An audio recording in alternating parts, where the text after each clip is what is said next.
semaines. En tout cas, c'était clair dans ma tête. Là, moi, ça m'énervait. Fait que, moi, je m'appelle Rabi, et je vous le dis tout de suite pour que vous puissiez identifier la sortie d'urgence. Je suis arabe. Yes! Je sais que ça paraît pas vite de même, là, tu sais, je suis toute propre. Non seulement je suis arabe, en plus je suis musulman. Tu sais, parce qu'une raison de maïr c'est bien, mais deux c'est mieux. Est-ce qu'il y a des gens dans la salle qui connaissent des arabes par applaudissement ou en composant le 911? Ah, cool! Cool, yes, je suis content. Je suis content parce que normalement les gens réagissent avec moins d'enthousiasme et plus de poivre de Cayenne. Non seulement je suis arabe et musulman, en plus j'ai du sang juif. C'est pas drôle, même, petit rire. Ça fait en sorte que c'est extrêmement difficile pour moi de juste acheter quelque chose. Mon côté arabe veut négocier, puis mon côté juif veut juste pas payer. Les gens sont toujours surpris d'apprendre que je suis arabe, puis ils essayent de comme nier mon arabitude. Ils font « Ben non, le gros, t'es pas arabe, t'es gentil. » Non, excuse, c'est pas ça que je voulais dire. J'ai une question pour ton peuple. C'est où ça, la musulmanie? La quoi? La musulmanie. Ah, la musulmanie. C'est juste à côté de la juifie. Et deuxième question pour toi, ma semoule de Kaboul. Les femmes là qui portent le voile, là, le petit fleur sur la tête, la barouche là, c'est-tu religieux ça? Non, c'est pas religieux. C'est juste des très grandes fans de Mortal Kombat. Eux autres, Sub-Zero, ils ont capoté dessus, ils en reviennent pas, ils ont dédié leur vie à le vénérer. Ok, puis dernière chose avant de laisser partir, comment vous faites vous autres pour faire les petites carottes mauves que vous mettez dans le shish taouk? Ça à quoi je réponds toujours. C'est pas toujours facile avec les filles quand t'es arabe. L'autre soir, ça faisait comme 1 heure que je posais une jeune demoiselle, puis là, elle me dit « Hein, t'es arabe! » Ce soir-là, j'ai appris que la ligne est mince entre l'étonnement et le dégoût. Ouais, je suis arabe. T'es sûr? Pas mal, là. Soit ça, soit ma mère, c'est une crise de bonne menteuse, là. La fait. Là, je vous le jure, elle a dit aïe, aïe. Je t'ai dit que je t'ai pas vu venir. Puis moi, j'étais surpris d'entendre ça. À ce moment-là, j'ai réalisé à quel point les stéréotypes concernant les Arabes, c'est ancré dans l'inconscient collectif. Je t'ai pas vu venir. Tu pensais quoi, même, que j'allais t'approcher à dos de chameau? Ou à bord d'un Boeing 767? J'étais vraiment déçu que la fille ait pas de que je suis arabe. Ma propre cousine, toi.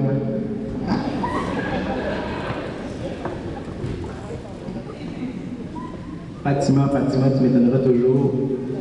Beaucoup de clichés concernant les Arabes. Est-ce que vous avez des clichés concernant les Arabes? Juste pour le fun, on va les mettre sur la place publique. Vous, la table de bavard.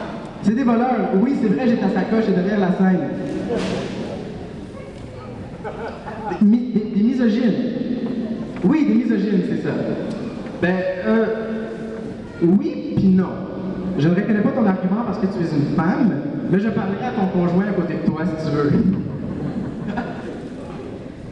Non, c'est pas vrai. Les Arabes, souvent, sont accusés de misogynie et sont également accusés d'homophobie. Tout le monde dit, les Arabes, hey, vous êtes des homophobes, vous n'aimez pas les homosexuels. Et ça vient me chercher personnellement, moi, parce que j'ai récemment découvert que mon meilleur ami était gay. Et mon meilleur ami est atteint de la même maladie que moi, c'est-à-dire il est arabe. Et dans une famille arabe, l'homosexualité, c'est hors de question. C'est comme un noir qui n'aime pas les dents en or, ça n'existe pas. Ah, il rit pas, lui, là. Ah, ok, tu ris, yes, il va pas me tuer après le show. C'est juste des blagues, je suis pas l'arabe après.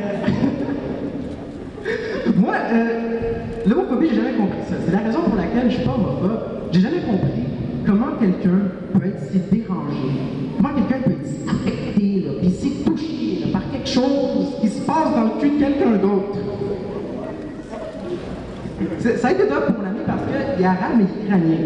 Puis dans son pays, ce qu'ils font avec les homosexuels, c'est qu'ils les mettent en prison. Et prenons un peu de temps pour décomposer cette législation qui est un petit peu bizarre. Dans un pays où est-ce que déjà c'est très difficile de rencontrer un partenaire homosexuel, quand t'en pognes un, tu le prends puis tu le mets en prison avec tous les autres gays. Mais quelle punition de merde! Ça, c'est quoi si tu voles un bonbon, ils vont t'envoyer vivre dans une confiserie? Là, j'ai jamais vraiment compris ça. Je pense que à ce niveau-là, ces pays-là, ils ont besoin d'une petite mise à jour, tu sais, pour pouvoir inclure tout le monde. Et c'est souvent la religion qui tue les homosexuels. Le christianisme en partant. Et ce que je trouve stupide là-dedans, c'est qu'il y a beaucoup d'homosexuels qui veulent quand même rester croyants, qui deviennent par exemple prêtres. Et mon ami s'autoproclame également comme étant musulman. Puis moi, j'ai toujours trouvé ça illogique de vouloir adhérer à une secte quand t'es homosexuel. Je ne suis pas placé pour juger, fait que j'ai fait appel au seul Dieu qui répond instantanément, Google. Puis quand dans la barre de recherche, je tape gay plus pratiquant plus jugement de Dieu, Google me répond t'es sérieux? Puis là, ben, mon ordi explose.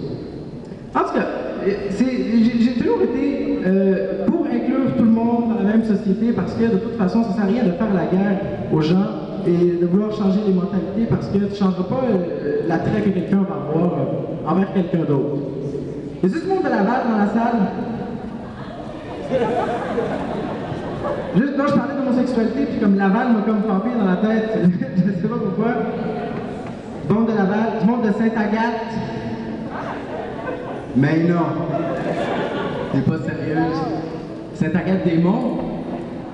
Mais non. Ouais, j'ai plus la carte d'identité sur la sacoche, je l'ai encore. T'es sérieuse?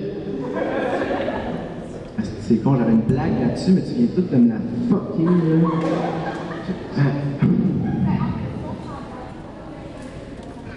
Mais non, là, ils savent là, que la vague, elle marche plus, là, ça marche plus, là, tu m'as fucké tout mon momentum, là. Puis ça, moi, je fais plus carrière dans les mots, je retourne en comptabilité comme tous les autres arabes, là. Je retourne faire mon bac en pharmacie.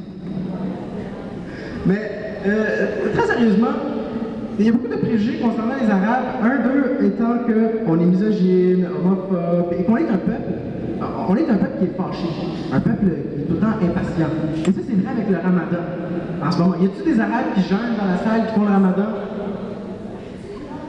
Oui? Non? Y a-t-il des Arabes point dans la salle? Sauf moi? Non?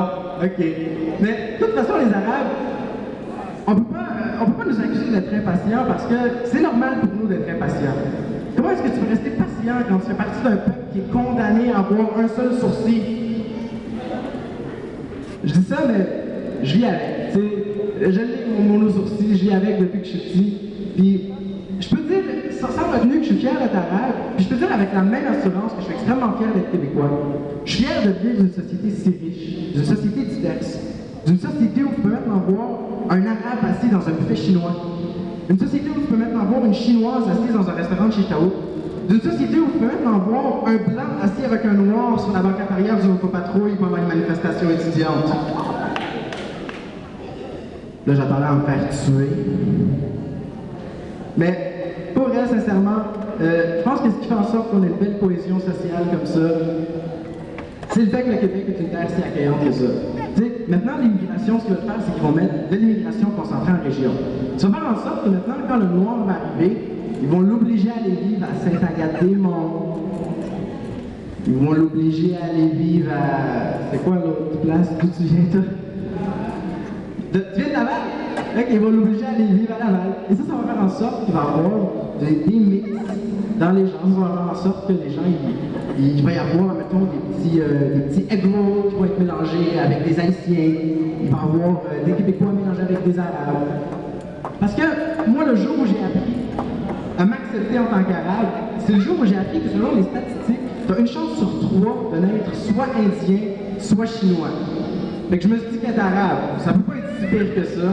Merci beaucoup, vous avez été fantastique. On applaudit Ravi Laval. Merci. Ravi